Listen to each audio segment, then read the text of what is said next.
Well, hello guys and girls, I hope you're doing well. We're back once again for a brand new video, and in this one we're actually going to have an exclusive kit reveal. For those of you that have watched me, know me for a while, don't tend to do this type of stuff, so a real big thank you to Scopely for allowing me to do this, and thank you to my fellow envoys for letting me kind of be a part of this kind of program and system and taking it from them. I know how much insight the rest of the community do, so I guess I'll start with a little bit about me, and then we'll talk about what you can see on screen here. We'll be exclusively revealing the kit of Hellcat today. So a little bit of me, been playing on and off for about 4 to 5 years now. I've been in the Envoy program a couple of 3 times now from the UK. If you think I'm from Australia, sorry, you are wrong. I'm from the UK. Usually stream rather than YouTube, so this opportunity is not one that I'm going to kind of let pass me by, which is again a great thing for Scopely. So hopefully you find some use out of this video. Hopefully you find something that you didn't know. You know, not sure how much of this is in the data mines. Personally, I don't tend to check out the data mines. I wait for my information to come from my fellow envoys, and I urge you all to do the same, just for the integrity of the game and just for everything that we're here to do. So we'll talk a little bit about it today. I'm the first person to admit that I'm not an absolute master when it comes to kits and teams and structure. So what we'll do today is we'll talk about what is available to me. We'll talk about what I think could be useful. But what I really want is some comments from you guys down below. What do you think? What teams do you think this will work with? What teams do you think this is going to go against? We'll have a look at all of that today. So I don't want to hold you here for too long. This is Scopely, right? So I guess I thought I'd do the same for myself. So there is a disclaimer on this video. Everything in this video is obviously subject to change. Everything I know about this character is subject to change. At the time of recording this video, I haven't seen the kits of the remaining characters. I haven't seen the kits for any reworks. Therefore, this is a kit, I guess, reveal discussion point on an isolated kit at this moment in time. What I don't want to do is lead anyone up the garden path, anyone to the wrong situation, but I know my fellow envoys are going to be releasing some information on this, and again, before the end of this video, we'll touch on that and I'll tell you where to go going forward. So without further ado, let's kind of jump straight into it. We'll talk about the speed. 130, so kind of jumped out at me. You know, you're talking a bit quicker than Odin, you're talking quicker than Mephisto. From memory, you're quicker than Invisible Woman as well. I think Invisible Woman was 129, if not 130, but I'm sure she was 129. Again, correct me if I'm wrong. I'm doing this freehand. I don't make a load of notes and a load of bits and bobs in the background. So yeah, if I'm wrong, please don't hang, drawn and quarter me, but we'll just talk about what we know. So traits, interesting to jump out at me from a trait perspective there. Not kind of duplicate traits. A couple of different teams recently have had dual traits across a number of different areas. This seems a simple one for Brimstone, but you're looking here, hero, global skill, brawler, so pretty standard tags there, but just as I say, Brimstone being the solo new one. I know recently we've seen some teams that have flexed over a couple of different ones, so not sure if I'm happy about seeing a singular tag or not. I guess it kind of limits some of the plug and play aspect when it has just got a kind of one team tag, but let me know kind of what you guys think with that one. As I said, being faster than Odin and Mephisto, I think we'll certainly have some uses when you find out kind of a little bit more about the kit. So basic, looking at a kit, or name of it should I say, called Claws Out. So it attacks a primary target for 180 piercing. On crit, it applies ability block, so I think that's going to have some serious uses. Apply assist now to a random Damon, I think I said that right, Hellstrom ally. I'm not here to talk about Damon Hellstrom. It's in the kit. You can talk about it all you want down in the description box below. Not something, or down in the comments below rather than the description box, but not something that we're going to talk about in this video today.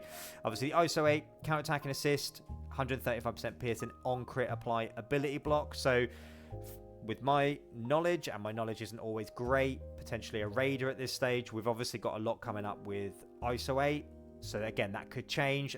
Go back to my hashtag subject to change slide, but at the moment it looks like potentially raider could be the option here. Always nice to see the piercing damage, ability block. It's been a staple of Marvel Strike Force for years now, and I think this is another kind of iteration of that. But that's probably where my head is at in the early stages. Obviously, by the time this video comes out, I think we'll have some information about the reworks, so that might have changed that one. But from what I've seen at the moment, I think Raider is certainly the day one that I would kind of consider. Special, Catastrophic cuts definitely didn't take me a couple of times off stream to stop calling it the wrong word. It's a 4/4, starts fully loaded. Hopefully you can see on the screen easily enough. I tried to make it easier to read and kind of spaced out. So you attack a primary target for 250% piercing, but you also give 2 bleed, heal, block, disrupted, and trauma as well. So pretty decent spread of negative effects there. This attack cannot ignores defense up, and in war, again, that's probably a key to this kit, potentially the team, but certainly for this kit, in war it cannot be blocked as well. So I think what's interesting about the basic is we're getting some ability blocks, and especially with the retaliation from ISO 8. Could you do something with Rachel spreading the stuns? I don't know. That's a speculation I had in the back of my mind to try and get some of the extra impact from having those stuns out there. But again, please let me know down below what you guys are thinking at this point in time. There's a lot of words on the screen, so if you want to pause me, if you want to mute me, because I know my accent and my voice can be a little bit scratchy, so if you want to mute me, go for it, but I'll leave it on the screen for a while. So Feline Fury, so it's a 7 of 10. So you do need a couple of turns, but down below I think we'll answer some of those questions. So you will clear 2 negative effects from yourself. You'll attack your primary target for 400% piercing. That is right, 400% piercing. You'll apply a stun for 1 turn, and the following for an extra 2 turns. So you'll do 2 bleed, heal, block, disruptors, and trauma. So she loves throwing out those negative effects, similar to her special. You will chain to 4 targets within infinite spaces. So if we think Azazel, obviously probably a little bit buffed compared to this. Azazel's 8 targets, we've got 4 here, but I do like the infinite spaces. More often than not, we find the adjacents is a bit of a problem, especially if you've killed kind of the middle target or whatever. So I think the indefinite and infinite spaces is really, really useful. And again, another 400% pierce in there. And I think where this kit character, potentially team, again, we'll let speculation run its course. It mentions there in war. So if this character has 3 brimstone allies, if a secondary target is a brawler, applies stun to that target. So I guess where I'm at is it a war offense or defense team? I have gone back and forth when I've been looking at the kit. You know, is it a counter to Absolute A-Force? Could it be some counters to, you know, the incoming kind of infestation team? Is it a war defense team so that, you know, characters like Absolute A-Force or teams like Absolute A-Force struggle a little bit? I don't know with some of these things. But you'll see there, if this character has 3 brimstone, or more probably, but it's in the kit, it's 3. If any target is a blaster that doesn't have trauma, apply ability block for 2 turns and blind for 2 turns. This attack cannot be countered or blocked. So yeah, the ultimate feels really, really strong, really, really useful. Be interesting. Again, let me know down in the comments box below where you think this is used. You know, are you going offense? Are you going defense? Are you using with brimstone, or are you plug and playing with another character? I'm always keen and interested to know. And then finally, final part of the kit is, of course, the passive. Probably the one that we all look at for, or look out for the most. Infernal Feline. Interesting wording. Interesting word there. So on spawn, if this character has 3 brimstone allies, generate 2 ability energy for self. Really quickly, as I said, getting that up to 9 out of 10, and then basically turn 1 you'll have it full. So I think it's one of those characters that probably without the brimstone is going to be a little bit hindered. You know, how often do you get 3 full turn cycles these days? Not phenomenally common. Whereas I think if you're getting that 2 ability energy off spawn, you're going to have a real quick start. In war, when an enemy uses their basic ability, if that character has ability block, attack the most injured enemy, ignoring taunt, stealth with this character special at level 7. So again, is that, you know, are we looking at people like Blaster? Are we looking at people like Kiori that use a lot of basics, go quickly? You know, those type of characters. Obviously, you need the ability block on there, so it feels like faster characters are the most prevalent. Then finally, again, in war, if they have 3, I guess I'll say, or more brimstone allies, enemies cannot fill or reduce speed bar for themselves, allies, or enemies. Enemies cannot gain death proof, speed up, or assist now. So she feels very powerful, very powerful. I'm still interested to hear your guys' thoughts on offense, defense.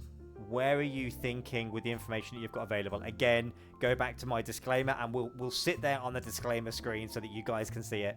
this is the information that I have at the time of recording this video. When we get full kits, full teams, we'll of course be able to have a little look at what that does and what that changes. Some of the brawlers, as I said, that were in my mind, you know, you got Invisible Woman, you got Azazel, Blade, Scorpion, a couple of those big ones, Sus if you even want to go there, you know, so there are a few kind of brawlers that I think that this could counter. You know, does it counter A-Force? Do you agree with me on that? Does it counter Infestation? Is there a team that I've not even talked about in today? So if you enjoyed, please do give me a like. If you haven't subscribed to me, I know a lot of you will be coming over from MSF, consider doing so. We love streaming over on Twitch, so that'll be down in the description as well. And one more plug for my fellow envoys, please give them all a view, give them all a subscription. There's a number of us in the program. They post some phenomenal content, and I think it's really important that we support those people that are kind of part of this program. So if there's one thing I urge you to do today, it's that. Whilst you're there, keep an eye on Dinman and Dorky's channel for this week. I think you'll like what's coming over there. So thank you ever so much. Let me know all of your thoughts. Have a great rest of your day. Enjoy whatever you're doing, and goodbye.